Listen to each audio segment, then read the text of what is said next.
Hollywood silver screen presenting the man who fell to अर्थ।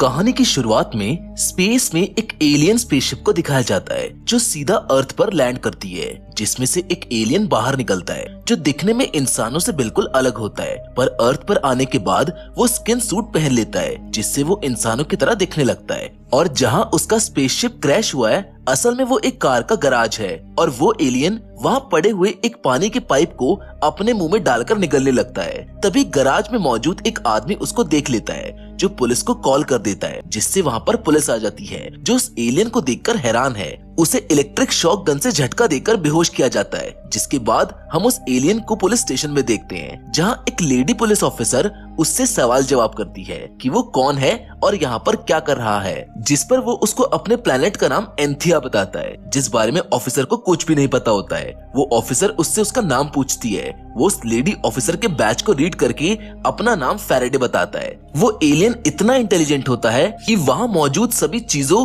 और लोगों को देखकर कुछ ही मिनटों में इंग्लिश बोलना सीख जाता है। असल में वो इस प्लेनेट पर किसी खास मिशन को पूरा करने आया है। जिसके बाद वो ऑफिसर उससे पूछती है कि क्या कोई है जिसको तुम जानते हो, जिस पर वो एलियन जिसका नाम अब फैराडे होता है जस्टिन का नाम लेता है। जिसके बाद हम जस्टिन नाम की लेडी को देखते हैं। उसके परिवार में सिर्फ उसके डैड और उसकी बेटी होती है जिनसे वो बहुत प्यार करती है। दरअसल जस्टिन के डैड बहुत ज्यादा बीमार होते हैं, जिनकी देखभाल करने के लिए जस्टिन खूब मेहनत करके पैसा कमाती है ताकि उनका ख्याल रख सके। जहां अब जस्टिन को पुलिस स्टेशन बुलाया जाता है, जिधर वो फैराडे को देखकर साफ इनकार कर देती है कि मैं इस आदमी को नहीं जानती। फैराडे उसको एक एल्गोरिदम के बारे में बताता है। जस्टिन के फेस को देखकर ऐसा लगता है कि शायद वो कुछ जानती है और साथ ही फैराडे जस्टिन से बार बार किसी मिशन के बारे में भी कहता है, पर जस्टिन को फैराडे समझ ही नहीं आता कि वो किस बारे में बात कर रहा है। जिसके बाद जस्टिन फैराडे को धमकाकर वहाँ से चली जाती है, जिसके बाद वो ऑफिसर फैराडे को छोड़ देती है। फैराडे पुलिस स्टेशन से जाता जाता एक मोबाइल चुरा लेता है और बाहर आकर लोकेशन ऑन करके पास की पॉन शॉप के पास आ जाता है, जहाँ वो अपने मुंह से बहुत सारी गोल्ड की रिंग्स निकालता है, जिन्हें बेचने के लिए वो उसी पॉन शॉप में चला जाता है। वो उन रिंग्स को बेचकर वहाँ से कई सारी चीजें लेकर एक जीपीएस लोकेटर बनाता है और कहीं पर जाने लगता है, जहाँ रास्ते में चलते हुए उसे कुछ बुरे लोग मिलते हैं जो उसको मारते हैं और उसके पैसे छीन लेते हैं। पर तभी जस्टिन गन लेकर वहाँ पहुँच जाती है। वो वहीं से गुजर रही थी। वो फैराडे को उन लोगों से बचा लेती है, जिसके बाद फैराडे जस्टिन से उसकी मदद करने को कहता है। वो उसको एक जगह चलने को कहता है जो लगभग 200 माइल्स दूर होती है। जस्टिन पहले तो मना करती है, लेकिन फैराडे के बहुत ज्यादा फोर्स करने पर वो उसकी मदद करने के लिए मान जाती है। जिसके बाद वो एक रेस्टोरेंट में जाते हैं जहाँ फैराडे जस्टिन को एक एल्गोरिदम दिखाता है और जस्टिन को बताता है कि मैं एक दूसरे प्लेनेट एंथिया से अर्थ पर एक खास मिशन को पूरा करने के लिए आया हूँ और मेरे टीचर का नाम थॉमस है, जिन्हें शायद तुम जानती होगी क्योंकि उन्होंने ही मुझको तुम्हारे पास जाने को कहा था। असल में थॉमस भी एक एलियन होता है जो 40 साल पहले अर्थ पर आया था, जिसने अपनी एक कंपनी भी स्टार्ट की थी। साथ ही वो ये भी बताता है कि हमारा एंथिया प्लेनेट खत्म होने की कगार पर है और तुम्हारा प्लेनेट अर्थ भी हमारे प्लेनेट की तरह साल 2033 तक पॉल्यूशन की वजह से खत्म हो जाएगा और इसीलिए ये मिशन बहुत जरूरी है जिसमें तुम्हें मेरा साथ देना होगा। वो जस्टिन को लोकेशन बताता है और फिर वो दोनों एक बंजर रेगिस्तानी इलाके में पहुंच जाते हैं, जहां फैराडे उसे अपने साथ आगे चलने को कहता है, पर जस्टिन वहां से जाने लगती है। फैराडे अकेला थोड़ा आगे जाता है, लेकिन तभी वहां रेत का बहुत बड़ा बवंडर आ जाता है, जिसके अंदर फैराडे जाने लगता है, जिसको जस्टिन देख लेती है। वो उसको रोकने के लिए आगे आती है, लेकिन तब तक वो उस बवंडर के बीच में चला जाता है और अपनी आंखें बंद कर लेता है। आंखें खुलने पर वो खुद को अलग ही जगह पर पाता है, जहाँ उसे उसका टीचर थॉमस मिलता है। उन दोनों के बीच में कुछ बातें होती हैं, जहाँ थॉमस फैराडे से ये कहता है कि अब उनके पास ज्यादा समय नहीं बचा है, उन्हें जल्द से जल्द इस मिशन को पूरा करना होगा। थॉमस फैराडे को ओरिजिन नाम की कंपनी के बारे में बताता है, जिसे कुछ साल पहले उसी ने स्टार्ट किया था। पर सीआईए को जैसे ही ये पता चला कि थॉमस एक एलियन है, तो उन्होंने उस कंपनी पर कब्जा कर लिया, जिसके बाद थॉमस यहाँ पर उनसे छिप कर रह रहा है। उधर जैसे ही बवंडर खत्म होता है तो जस्टिन को फैराडे का असली फेस दिख जाता है, जिसको देखकर वो डर जाती है और उसे वहीं छोड़कर चली जाती है। जिसके बाद अब हमें एक एजेंसी दिखाई जाती है जहां स्पेंसर नाम के एक एजेंट को फिंच नाम की एक लेडी कुछ जरूरी बात करने के लिए मिलने को बुलाती है, जिधर वो स्पेंसर को कुछ रिपोर्ट्स दिखाती है और उस बवंडर के बारे में बात करने लगती है। उनके बीच बातें होती हैं और स्पेंसर को इसकी इन्वेस्टिगेशन करने को कहा जाता है, क्योंकि CIA को शक था कि इसका ताल्लुक एलियंस और दूसरी दुनिया से कांटेक्ट करने के लिए हो रहा है। जिसके बाद फिंच उसे एक एजेंट के पास भेजती है जिसे उस बवंडर के बारे में जानकारी होती है।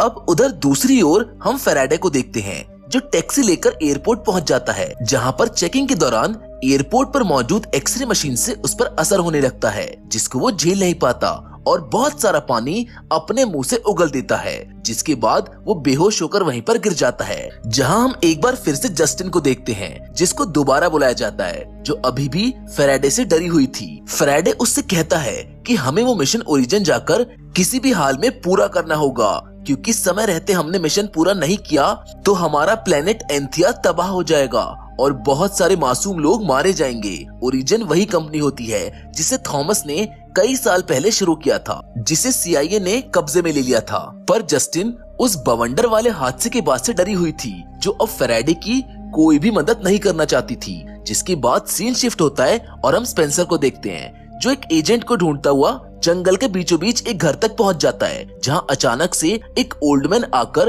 उसको मारकर बेहोश कर देता है। दरअसल वो ओल्ड मैन वही एजेंट है जिसको उन एलियंस और उस बवंडर के बारे में पता है। स्पेंसर के होश में आते ही वो एजेंट उसको एक कुर्सी पर बैठाकर टॉर्चर करने लगता है। वो उससे बातें करता है, पर स्पेंसर खुद को जैसे तैसे करके छुड़ा लेता है। पर तभी अचानक वो एजेंट खुद को ही गन से शूट करके मार डालता है। उधर दूसरी ओर जस्टिन फैराडे की मदद करने के लिए मान जाती है, जो फैराडे को अपने साथ अपने घर ले जाती है, जहां फैराडे, जस्टिन और उसकी बेटी डिनर कर रहे होते हैं। लेकिन अचानक से जस्टिन की बेटी के पेट में दर्द होने लगता है, इसीलिए वो उसे किसी लेडी के पास कुछ देर के लिए छोड़कर चली जाती है।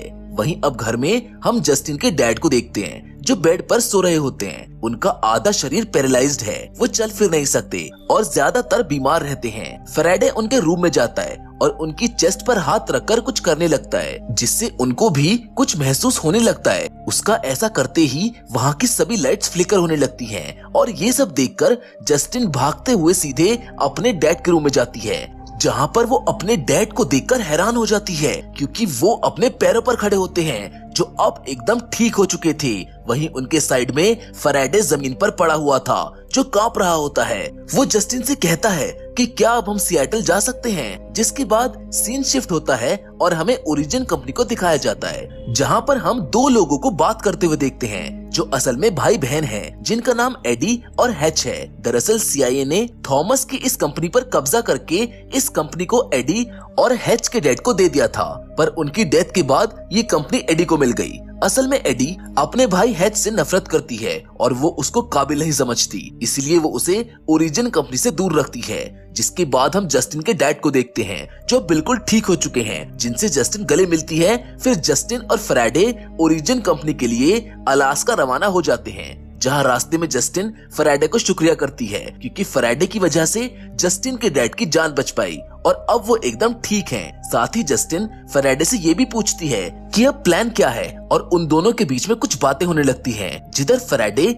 जस्टिन से रास्ते में गाड़ी रोकने को कहकर एक खराब मशीन के पास जाता है, जो कई सालों से बंद पड़ी थी। उसके पास जाकर फैराडे अपने मुंह से एक क्वांटम फ्यूजन रिएक्टर निकालता है और उसके जरिए वो इस बंद पड़ी मशीन को चला देता है, जिसको देखकर जस्टिन के होश उड़ जाते हैं। फैराडे उससे कहता है कि ये इन्वेंशन थॉमस की है और ये एक ऐसा प्रोटोटाइप रिएक्टर है जो एनर्जी का लिमिटलेस सोर्स है। फैराडे कहता है कि हमारे प्लेनेट को बचाने के लिए हमें इसी तरह के बड़े रिएक्टर्स को बनाना पड़ेगा, जिसका एल्गोरिदम और उसका सारा डेटा ओरिजिन कंपनी में है और इसी में जस्टिन को उनका साथ देना है। वहीं दूसरी ओर अब हम स्पेंसर को देखते हैं, जिसे उस एजेंट के घर में एक प्रोजेक्टर मिलता है, जिसके साथ एक DVD भी होती है, जिसको देखकर स्पेंसर को पता चल जाता है कि थॉमस एक एलियन था, जिसे कई साल पहले CIA ने पकड़ लिया था। जिसके बाद अब हम एक बार फिर से फैराडे और जस्टिन को देखते हैं, जो हैच से मिलते हैं, जिसे वो फैराडे के लिखे हुए रिएक्टर की एल्गोरिदम दिखाते हैं, जिसे देखकर हैच हैरान हो जाता है, क्योंकि उसने पहले भी वो एल्गोरिदम देखा था,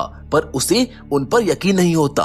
वो वहाँ से चला जाता है, जहाँ हैच अपने घर पहुंचकर फैराडे की एल्गोरिदम को एक बॉक्स में रखी एल्गोरिदम से मैच करता है, जिसको देखकर वो हैरान हो जाता है। जिसके बाद वो सीधा जस्टिन और फैराडे से मिलने जाता है, जहाँ पर वो फैराडे की सच्चाई जानकर डर जाता है। वो बेहोश हो जाता है। जहाँ होश में आने के बाद वो सब एक रेस्टोरेंट जाते हैं, जहाँ पर हैच उनसे पूछता है कि क्या तुमने सच में वो क्वांटम रिएक्टर बना लिया, क्योंकि अगर ऐसा है तो सब कुछ बदल जाएगा और जो एल्गोरिदम तुम दोनों को चाहिए वो ओरिजिन में है और ओरिजिन में तुमको सिर्फ एक आदमी ले जा सकता है, जो मैं हूँ। लेकिन सबसे पहले ओरिजिन कंपनी के साथ काम करने के लिए हमें उस क्वांटम फ्यूजन रिएक्टर का प्रोटोटाइप शो करना पड़ेगा। जिसके बाद वो तीनों फ्लाइट लेकर सीधा अलास्का के लिए निकल जाते हैं। अब अलास्का पहुंचकर वो सब एक फंक्शन में जाते हैं, जहां हैच अपनी बहन से मिलता है, जो उससे सही से बात नहीं करती। पर हैच उसको भरोसा दिलाता है कि उसे उसकी बात सुननी चाहिए, क्योंकि वो अपने साथ एक क्लाइंट लाया है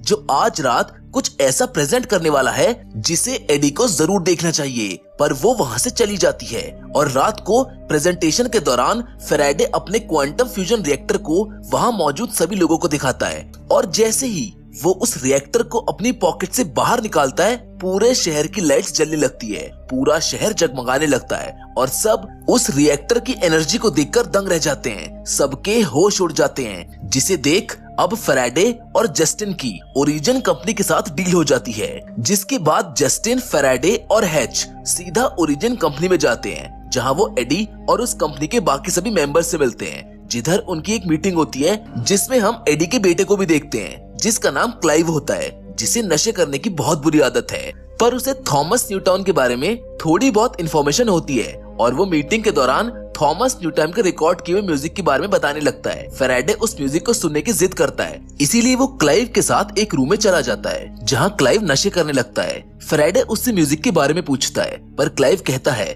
कि उसे नहीं पता कि वो कहाँ पर है। वो एक पिनबॉल जैसा दिखने वाले स्पीयर में है, जो फैराडे को क्लाइव के पास से मिल जाता है और उसे सुनने पर फैराडे समझ जाता है कि इसमें थॉमस न्यूटाउन का मैसेज है उसकी वाइफ के लिए। जिसके बाद सीन शिफ्ट होता है और हम स्पेंसर को देखते हैं, जो एक रिहैब सेंटर में पहुंच जाता है, जहां वो थॉमस न्यूटाउन की वाइफ से मिलता है, जिसका नाम मैरी होता है, जो एक नन है। और मैरी से स्पेंसर इसलिए मिलने आया होता है क्योंकि उसे थॉमस न्यूटाउन के बारे में इंफॉर्मेशन कलेक्ट करनी होती है, क्योंकि मैरी जानती थी कि थॉमस एक एलियन था जो किसी मिशन को पूरा करने के लिए अर्थ पर आया था। और अब स्पेंसर को ये भी पता होता है कि उसके जैसे एक और एलियन यहाँ पर मौजूद है, जो कि कोई और नहीं बल्कि फैराडे है। जिसके बाद स्पेंसर अपनी कार में जाकर बैठ जाता है, जहाँ पर अब उसको एक CIA की एजेंट का कॉल आता है, जिसे उसको जस्टिन, हैच और फैराडे की लोकेशन का पता चल जाता है। साथ ही ओरिजिन कंपनी में जस्टिन, फैराडे की डील के बारे में भी। वो सीधा ओरिजिन कंपनी पहुंच जाता है, जहां वो एडी से मिलता है। पर अभी वो एडी को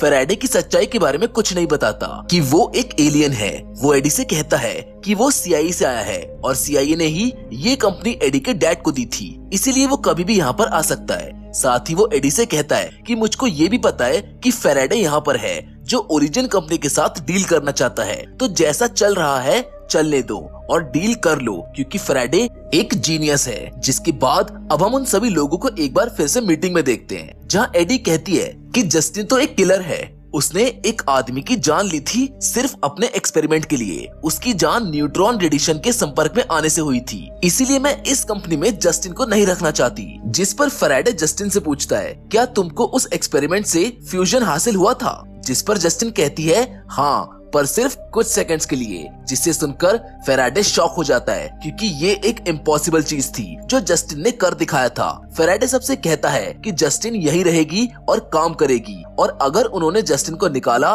तो मैं भी इस कंपनी के साथ डील नहीं करूंगा। जिसकी इस बात को सुनकर सभी को मानना पड़ता है और उनकी ओरिजिन कंपनी के साथ सक्सेसफुली डील हो जाती है। अब डील होने के बाद जस्टिन अपनी फैमिली के पास कुछ दिनों के लिए चली जाती है। वहीं दूसरी ओर फैराडे हैच के साथ कंपनी की लैब में जाता है, जहां वो थॉमस के एल्गोरिदम को यूज करके क्वांटम फ्यूजन रिएक्टर को बनाने के काम में लग जाता है। फाइनली वो मशीन का एक मॉडल तैयार कर लेता है, पर वो उससे खुश नहीं होता, क्योंकि फैराडे को थॉमस का एल्गोरिदम सही से समझ नहीं आता और वो मशीन के पार्ट्स को सही से एडजस्ट करने में केपेबल नहीं है। जिसके बाद अब हम एक बार फिर से जस्टिन को देखते हैं, जो अपने घर पहुंच चुकी होती है। वो सभी साथ में बहुत खुश दिखाई देते हैं। वहीं दूसरी ओर फैराडे परेशान होता है क्योंकि उसके पास अब ज्यादा समय नहीं बचा है अपने प्लेनेट को बचाने के लिए। वो अपने प्लेनेट को सिर्फ तब बचा पाएगा जब फ्यूजन रिएक्टर बन जाएगा, पर उसको कुछ समझ नहीं आता कि वो कैसे इसको बनाए। जिसके बाद फैराडे एक लेडी से मिलता है जो थॉमस न्यूटन के बारे में जानती थी। फैराडे के पूछने पर उसको पता चलता है कि वो लेडी पहले थॉमस के साथ काम कर चुकी है। वो लेडी थॉमस को बहुत जीनियस बताती है। फैराडे उससे कहता है